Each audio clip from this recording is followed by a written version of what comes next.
अक्टूबर 2023 वाली जो घटना हुई, हमास ने जब हमला किया इजराइल में और बेकसूर लोगों को मारा, कुछ को किडनैप करके हॉस्टेज बना करके ले गए, जिसके रिटेलिएशन में इजराइल ने हमला किया और फिर वो इस स्केल पर हुआ और बार बार वो बात होती है और बार बार वो मानव अधिकार के दायरे में भी जाती है, राइटली सो, कि प्रोपोर्शनेट रिटेलिएशन नाम की कोई चीज होनी चाहिए, आई डोंट नो। बट इस केस में प्रधानमंत्री ने बहुत स्पष्टता से कहा कि हम उस घटना में हुए बर्बर आतंकवाद की निंदा करते हैं, पर भारत ने अभी तक हमास को अपनी ओर से रिकॉग्नाइज किए गए आतंकवादी संगठनों में नहीं गिना है, नहीं उस सूची में नहीं डाला है जिसमें वो हमास को रिकॉग्नाइज करता है। सो अब आप देखते हैं कि इस तरह का कोई पॉलिसी पैराडाइम शिफ्ट होगा, सिंस आप कह रहे हैं कि हमास रूल्ड फिलिस्तीन अलग था, यासिर अराफात अलग था। ये नहीं होगा, मेरा अंदाजा ये है। इस समय जो 2 साल पहले जो एम्बेसडर थे इजराइल के भारत में, नेयर गिलोन, अक्टूबर 2023 के बाद वो बड़े दर जाके उन्होंने दरवाजा टूटा कि अब तो हमास को आप टेररिस्ट कह ही डालिए। भारत ने बिल्कुल कहा कि हम अभी नहीं उस जल्दबाजी में हैं। उस बात को 3 साल हो चुके हैं।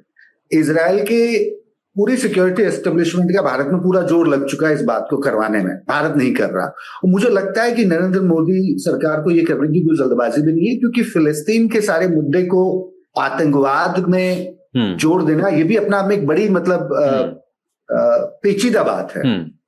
इसीलिए मैं कहता हूं कि भारत का जो एक जो विदेश नीति वो बड़ी जटिल है, और जटिलता ही उसकी खूबसूरती है। वही विदेश नीति होती है कि उसमें एक पैराडॉक्स होता है, पर यहाँ तो पैराडॉक्स की भी स्थिति नहीं है। भारत फिलिस्तीन के उसूलन मुद्दे पे उतना ही कायम है जितना आज से पहले था, और इजराइल के साथ जो रिश्ते बन रहे हैं वो एक अलग स्तर पे बन रहे हैं जो बायलैटरली होने चाहिए। मैं आपको इसकी मिसाल देता हूं। 1950 में जब इजराइल की स्थापना के बाद भारत ने उसको रिकॉग्नाइज किया तो नेहरू की बड़ी आलोचना हुई। वीर सावरकर ने कहा कि आप इजराइल के साथ संबंध क्यों नहीं बनाते।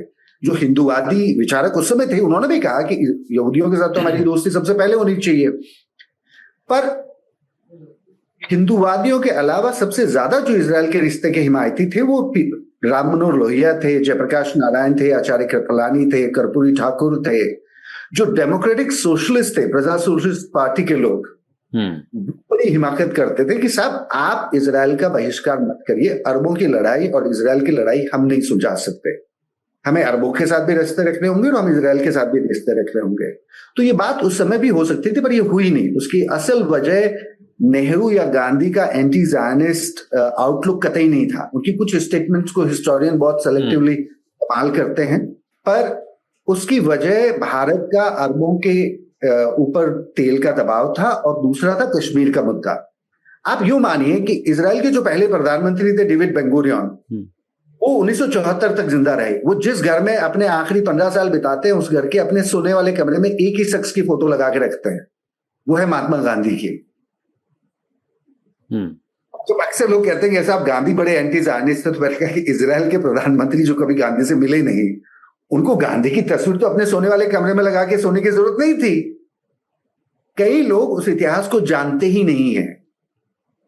तो ये जो बातें हैं, यही मतलब इस रिश्ते का एक बड़ा इतिहास रहा है। नरेंद्र मोदी उस रिश्ते को बड़ा, मतलब मेरे ख्याल से वो बहुत वाकिफ है उस इतिहास से, कि भारत का इजराइल के प्रति संबंध न बनाना फिलिस्तीन के मुद्दे की बजाय कम था, और भारत की आंतरिक और बाह्य कमजोरी की वजह ज्यादा।